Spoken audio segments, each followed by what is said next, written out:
What's going on, everybody? Welcome to another Read Aloud by Coach T. Today I'll be reading How I Met My Monster, written by Amanda Knoll and illustrated by Howard McWilliam. One night, when I reached under the bed for my truck, I found this note instead. Monsters, meet here for final test. Ha! My parents were obviously trying to trick me into staying in bed. I didn't believe in monsters. What are those? Oh, I crumpled the paper, grabbed my truck, and zipped over to my garage. I heard some creaking and rumbling, but I wasn't scared. Our house always made noises at night. But then a voice under the bed scolded, "Stop that stomach rumbling. The child will hear you." Voices, stomach rumbling. If this was a part of my parents' trick, it was pretty cool. I peered into the inky blackness. 5 pairs of eyes blinked back. "See? Now he knows we're here." The voice sighed. "One of you has broken monster rule number 1. Maintain the element of surprise." This is no trick, I thought. There are monsters under my bed. A long yellow-legged monster slid out, followed by 4 little monsters. "Rule number 2, the yellow one instructed. Never block the bed. All of you scoot over." Hey, I realized that one must be their teacher. I sat up straight, mesmerized. Whoa! By the monster parade shuffling across my bedroom. Don't mind us at all. Just a couple of monsters just trying to slide across the bedroom. Don't mind us at all. That's better, the teacher monster said. Access to the bed is clear. Now, who knows rule number 3? The purple monster teetered on his tippy toes and gurgled. "Get the child into bed." "That's correct, Genghis. And how would you do that?" "Well, Mr. Z, I would roar my scariest roar." "All right, give it a go." Genghis took a deep breath, opened his mouth, and let out a tiny blurp. Stomach rumbling would have a better chance of getting me into bed than that funny little noise. I laughed. "The child is right," said Mr. Z, shaking his head. "That was not sufficiently scary. Genghis, I'm sorry. You're not the best monster for this child." Before I could investigate where Genghis had gone, Mr. Z asked, "Now, who wants to try to get the child into bed?" The orange monster looked at the ceiling and the red monster looked at the floor. Only the green one looked at me. First, he stared at my toes and started drooling. Then he took a step toward me and I heard that rumbling noise again. I sprang into bed so he couldn't get my feet. Mr. Z blinked. "Very unconventional, Gabe. Your stomach gurgles seem to be what this child needs." "What I needed was to make sure this little Gabe monster didn't eat my toes. Get back." "Right, you 3. The child is now in bed," said Mr. Z. "As every monster knows, the ultimate objective is rule number 4. Who can tell me what that is?" The orange monster bounced and squeaked. "Keep the child in bed until it falls asleep." "Correct, Morgan. And how could you accomplish that?" Shadow puppet, she squeaked again.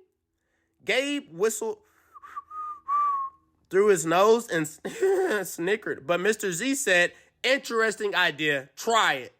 Morgan hopped onto my night table and flailed her arms near my lamp. Silly shadows bobbled onto the wall and a cloud of fluffy fur tickled my nose. Achoo! "Morgan, stop at once," Mr. Z ordered. "You're supposed to scare him, not make him sneeze." "I'm sorry, but you're not a match either." Morgan's arms flopped to her sides and she scuttled under my bed. There was some more creaking and Morgan was gone. After all that sneezing, I really needed a tissue. Suddenly, a huge shadow of uncut claws loomed across my room. Awesome, I thought, and kind of scary. I froze in place. "Powerful performance, Gabe," said Mr. Z, "but do either of you see a problem?" "Oh, I know," chirped the red monster. "The child is out of bed again." "Correct, Abigail," Mr. Z continued, "and one of you must get him back in. Let's revisit rule number 1. Maintain the element of surprise." All at once, poof, the monsters vanished. Then I heard more rumbling. Were they hiding in my closet making noises to scare me? Ha! No! It was only my stomach grumbling. All this excitement was making me hungry. I tiptoed past the closet and peeked out the door. So far, so good. No monsters. Then I stepped over the squeaky stair and sneaked down to the kitchen. As I reached into the pantry, I heard some chattering up behind me. I sure hoped it wasn't that toe-loving Gabe. I yanked open the fridge. Ha! It wasn't Gabe. It was just the red monster shivering on the shelf. Found you. Ha ha. I laughed. Nice try, Abigail, said Mr. Z, but this isn't working. You're not the right monster for this child. But Mr. Z, she whined. It's not my fault he's not scared of me. I'm sorry, Abigail. Let's go. Abigail clumped behind Mr. Z. When I heard the creaking, I knew she was gone. I grabbed some crackers and headed upstairs, wondering if Gabe was gone too. I munched all the way down the hall, then went into the bathroom to brush my teeth again. When I opened the door a minute later, Gabe was definitely not gone. He was right there and he was huge. I charged into my room and slammed the door. When I leaped into bed, I knew my toes were safe. Phew! I was surprised to hear breathing under my bed. Raged breathing. And stomach rumbling. Hey, kid, Gabe growled. Good to see you. I pulled my covers up tight. Now, if you don't mind, I like to start the evening with an ominous puddle of drool. I peeked over the edge of the bed.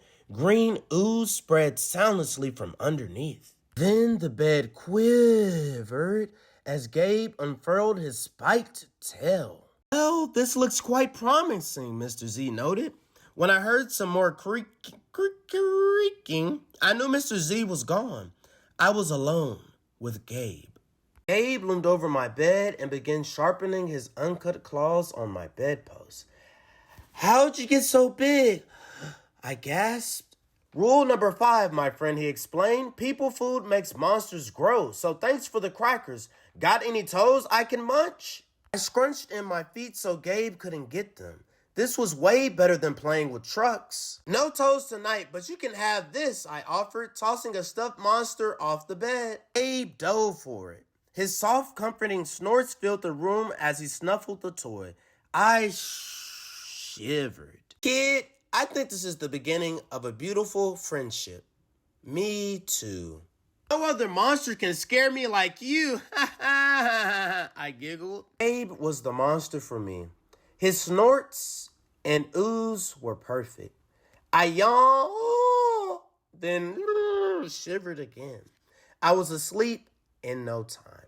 The end.